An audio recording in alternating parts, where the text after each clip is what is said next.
और यंगपाल को सेक्रेटरी ले जाया जाता है तो बताता है कि आपका नाम सर हस्बैंड रखा गया है। ग्रुप पे मीटिंग हुआ था, उसमें तय किया गया है कि आपका नाम सर हस्बैंड रखा जाएगा। और वहाँ से चल देता है और वो जाता है तो अंदर देखा किचन में हांसिंग को बनाते हुए, तो वहाँ से कुक चली जाती है और इन दोनों के बीच बातें होती है।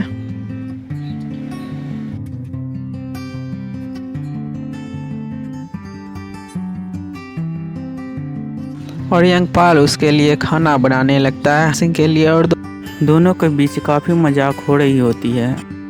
और बाहर स्टाफ भी सुनती है कि उनके बारे में भी कितने चिंता किए जाते हैं कि उनके लिए बर्तन खाली नहीं छोड़ना चाहिए, हमेशा साफ करके रखना चाहिए और उनको सामान के लिए बार बार टोकना नहीं चाहिए।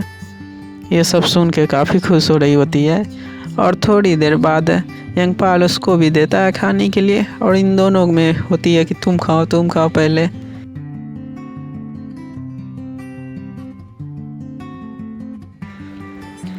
दोनों खा लेते हैं तो फिर यंगपाल हांसिंग को कहता है कि हमारा रूम किधर है।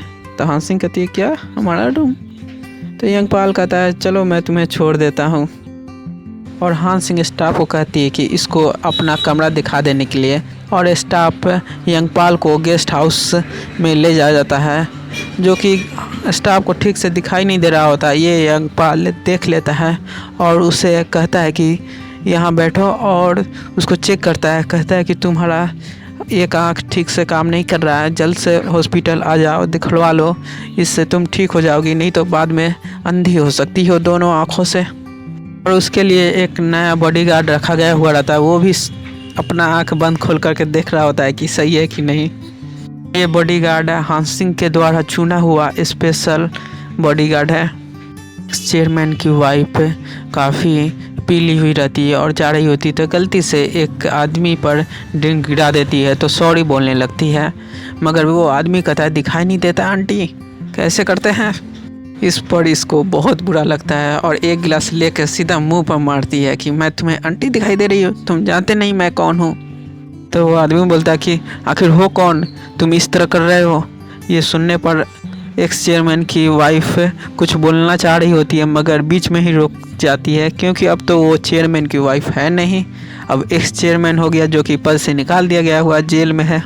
और प्रेसिडेंट गो से मिलने के लिए उसका वकील आया हुआ रहता है काफ़ी समय बाद, और वो उससे मिलता है तो वो चौंक गया हुआ रहता है, क्योंकि उसे जो पुर्जा मिला था उसमें उसके बेटे के बारे में कुछ लिखा हुआ था। और पूछता है प्रेसिडेंट को कि क्या मुझे करना चाहिए। तो वकील कहता है कि तुम जानते हो तुम्हें क्या करना चाहिए। तभी वहाँ पुलिस आता है और कहता है कि बस टाइम हो गया तुम लोग का मिलने का, चलो यहाँ से। और प्रेसिडेंट को इशारा कर देता है कि मैं वैसा ही करूँगा। वकील समझ जाता है और वहाँ से चल देता है। प्रेसिडेंट को कहता है कि क्या मुझे सूप नहीं मिलेगा दूसरे डिपार्टमेंट में ट्रांसफ़र होने से पहले। तो पुलिस उसे सूप दे देता है और अपने नूडल्स खा रहा होता है, तो वो खाते खाते बीच में रुक गया हुआ रहता है प्रेसिडेंट गो, और प्लेट तोड़ के अपना गर्दन काट लेता है। और पुर्जा वो हाथ में ही रखा हुआ रहता है जिसमें उसका बेटे के बारे में लिखा हुआ रहता है। और हांसिंग सुबह सुबह तैयार हो रही होती है तो सोच रही होती है कि क्या यंगपाल को अच्छी से नींद आया होगा। और यंगपाल वहाँ से सीधा हॉस्पिटल जाने वाला रहता है, मगर वहाँ पर स्टाफ आकर कहती है कि आपका खाना तैयार है। यंगपाल मना कर रहा होता है, मगर स्टाफ कहती है कि इससे स्टाफ को बुरा लगेगा। तो यंगपाल जाता तो देखता है इतने सारे खाने, स्टाफ की इतनी तारीफ़ हुई थी पिछली रात, तो आखिर करे क्यों ना। वहाँ पर हांसिंग को बाय करके वहाँ से चल देता है। और हांसिंग मीटिंग एरिया में जा होती है व्हील चेयर पर, और गेट के ही पास से रोकने के लिए कह देती है और वहाँ से पैदल जाती है। और सभी को मजाक में ले लेती है और सभी कोई खुल के बोलने लगते हैं। और वहाँ पर बात होता है कि प्रेसिडेंट गो अभी भी ज़िंदा है, तो हम लोग कुछ नहीं कर सकते हैं खुल के सपोर्ट। तो हांसिंग कहती है क्या, यानी मेरा कोई वैल्यू नहीं है। तभी सभी का फ़ोन रिंग करता है तो सभी कोई देखने लगते हैं, तो पता चलता है कि प्रेसिडेंट गो मर चुके हुए हैं। तो हांसिंग कहती है क्या हुआ, पिछली रात कोई मर गया क्या। इस पर सभी कोई शांत हो गए रहते हैं और थोड़े डरे हुए भी रहते हैं। और हांसिंग पेन ड्राइव निकालती है तो इस पर और चौंक जाते हैं कि क्या ये पेन ड्राइव वही है। तो हांसिंग कहती है कि हाँ मेरे डैड ने दिया है, देखते हैं अगला प्रेसिडेंट को कौन बनेगा। इस पर सभी का सिर झुका हुआ रहता है। इसे कमज़ोर समझा था, बिजनेस नहीं चला सकती, वही सभी को झुका के रखी हुई है। और सेक्रेटरी हानसिंग का व्हीलचेयर उस मीटिंग एरिया से बाहर कर देता है और अंदर की ओर गेट बंद कर देता है।